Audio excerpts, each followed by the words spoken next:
We do things pretty different around here. I'll show you what I'm talking about. I've always had an aversion to doing things the same way as everyone else. You want me to say no to something? Tell me it's the new popular thing and I'll avoid it like a 9-year-old boy avoids a bath. Is that the best way to go about doing things? Maybe not. But it served me well so far. But in that same vein, even when we take part in less common activities, like starting a homestead in a tiny town basically nobody's heard of, I even find myself doing those different than the way most people who are doing them.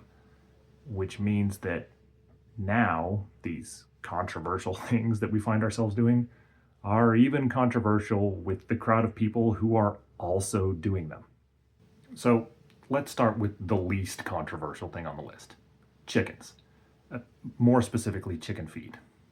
We don't buy it. Okay, that's not totally true. We do buy it, but it's not the major portion of the chicken's diet. For that matter, it's not even a particularly common portion of their diet. We make chicken feed from things like oats, corn, bean sprouts, stuff like that. They get kitchen scraps and have a decent sized run to scratch out their own food. We are still in a town. Free ranging could cause some issues. So the only time we buy them chicken feed in a premixed bag is when we need to supplement.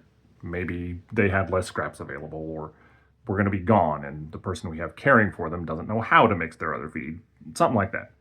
But the number of people who will absolutely insist that you have to buy them the specially formulated feed from the store or you're depriving them and you're not gonna have good chickens, it's impressive.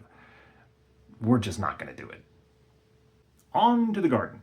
We've got one raised bed and a large in-ground area that we're going to be expanding this fall. We use what's called the Back to Eden gardening method. Paul Gauci came up with it after looking at his own garden compared to nature, then opening the Bible to base his principles for how to raise a garden and orchard off of how it seems God intended plants to grow and how natural soil continues to allow plant life to thrive every year without our help.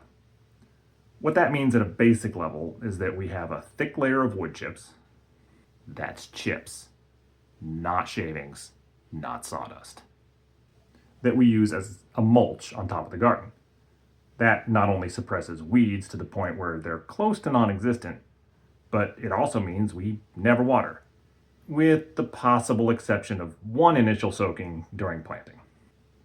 Now, we've had people tell us that this could never possibly work and we're going to be forced to change on the first drought. But then we just had a summer with 2 solid months where there was no rain at all except for 3 days where there was a mist for like a minute or two. And we still got food from our garden. Or maybe we're just all pretending to eat.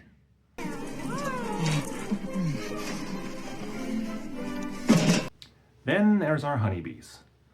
Lord help me. We take part in what's commonly termed natural beekeeping.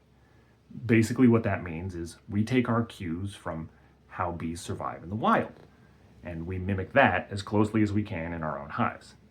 Now, when we started looking into having bees, this kind of logic just made sense. It's the same kind of logic Paul Gauci used for gardening. They're doing pretty well on their own, so why don't I let them do it in a box that I can manage and benefit from the incredible design God's built into these amazing creatures? So we don't treat them for any kind of pests or diseases. We never feed them any kind of pollen or nectar substitute, and we don't do any unnatural interventions.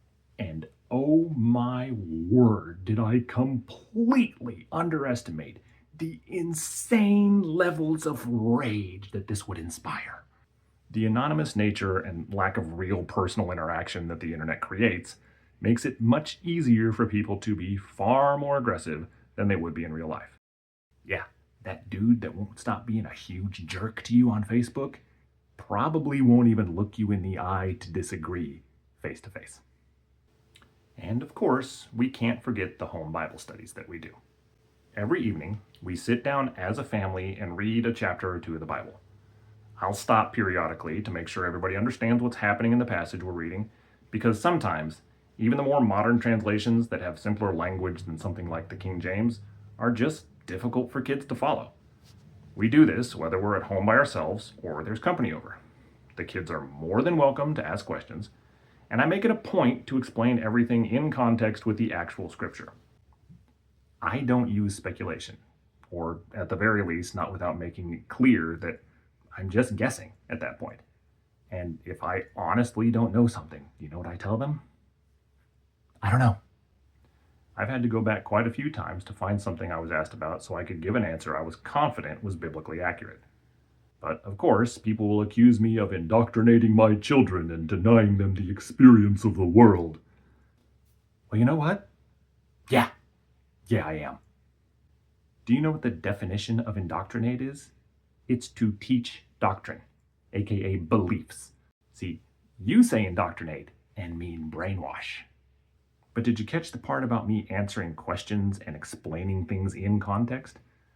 Our kids are aware that they are absolutely allowed to bring up problems and objections they have.